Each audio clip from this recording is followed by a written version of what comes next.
Hi, I'm Marty Nemko.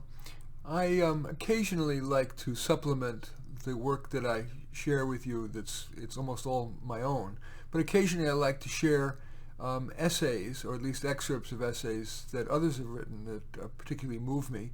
This, for me, is my very favorite example of stream of consciousness in an essay, and I hope it'll inspire you and maybe me to write our own stream of consciousness about ourselves, about our lives, what we've done, what we think. It could be elucidating to you. You may or may not want to share with anybody, but just a thought. But anyway, hopefully this will inspire. This one is called When I Look at a Strawberry, I Think of a Tongue, by Edouard Leve. When I was young, I thought the book Life, a User's Manual, would teach me how to live, and the book Suicide, a User's Manual, how to die. I don't really listen to what other people tell me. I forget things I don't like. I look down dead-end streets. The end of a trip leaves me with a sad aftertaste, the same as the end of a novel. I'm not afraid of what comes at the end of life. I'm slow to realize when someone mistreats me. It is always so surprising. Evil is somehow unreal. When I sit with bare legs on vinyl, my skin doesn't slide, it squeaks. I joke about death. I do not love myself. I do not hate myself. My rap sheet is clean. To take pictures at random goes against my nature. But since I like doing things that go against my nature, I've had to make up alibis to take pictures at random. For example, to spend 3 months in the United States traveling only to cities that share a name with a city in another country. Berlin, Florence, Oxford, Canton, Jericho, Stockholm, Rio, Delhi, Amsterdam, Paris, Rome, Mexico, Syracuse, Lima, Versailles, Calcutta, Baghdad. I would rather be bored alone than with someone else. I roam empty places and eat in deserted restaurants.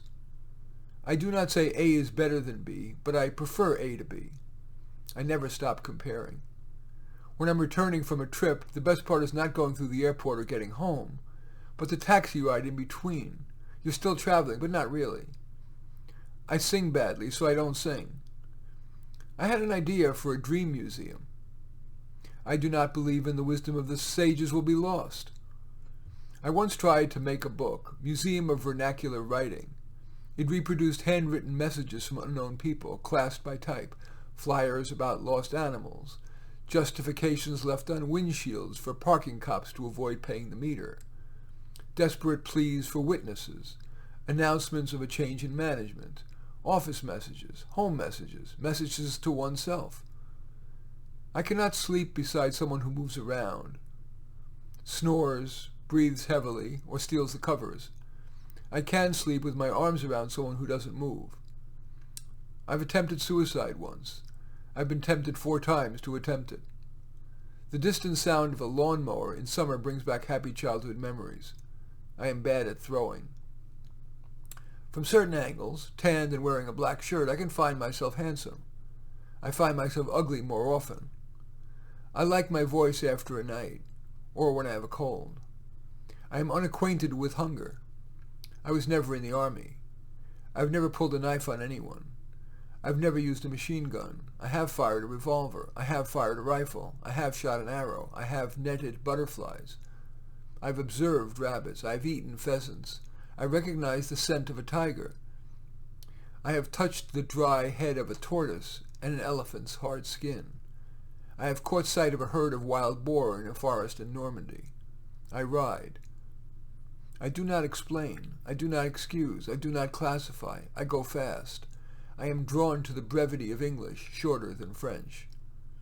I prefer going to bed to getting up, but I prefer living to dying. I look more closely at old photographs than contemporary ones. They are smaller, and their details are more precise.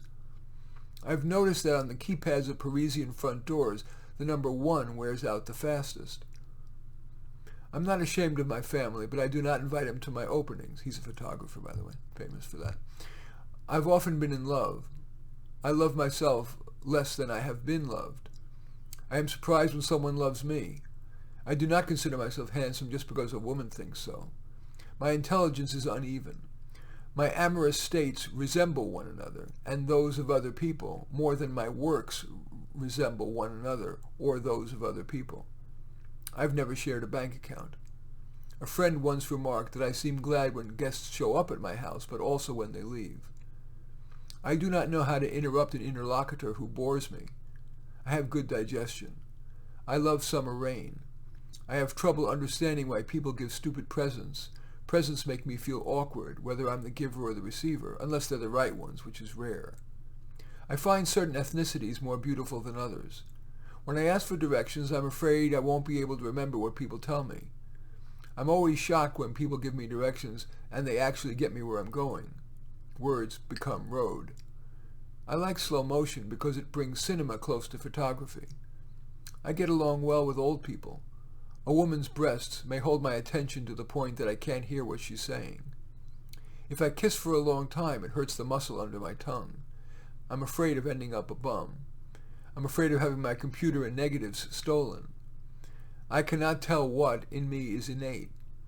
I do not have a head for business. I have stepped on a rake and had the handle hit me in the face. I've gone to 4 psychiatrists, 1 psychologist, 1 psychotherapist, and 5 psychoanalysts. I look for the simple things I no longer see. I do not go to confession. Legs slightly open excite me more than legs wide open. I have trouble forbidding. I am not mature. When I look at a strawberry, I think of a tongue. When I lick one, of a kiss. Playing sports bores me after an hour. Laughing unarouses me. Often I wish it were tomorrow. My memory is structured like a disco ball. I wonder if still there are parents around who threaten their children with a whipping.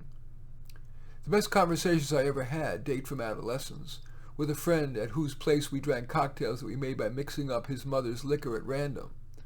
We would talk until sunrise in the salon of that big house, where Mallarmé had once been a guest in the course of those nights. I delivered speeches on love, politics, God, and death, of which I retained not one word, even though I came up with some of them doubled over in laughter. Years later, this friend told his wife that he had left something in the house, just as they were leaving to play tennis. He went down to the basement and put a bullet in his head, with the gun he had left there beforehand. I have memories of comets with powdery tails. I read the dictionary. The best day of my life may already be behind me. Anyway, those are excerpts from the essay When I Look at a Strawberry, I Think of a Tongue by Edouard Leve. I'm Marty Nemko. I do thank you for watching. I welcome your thumbs up and accept your thumbs down.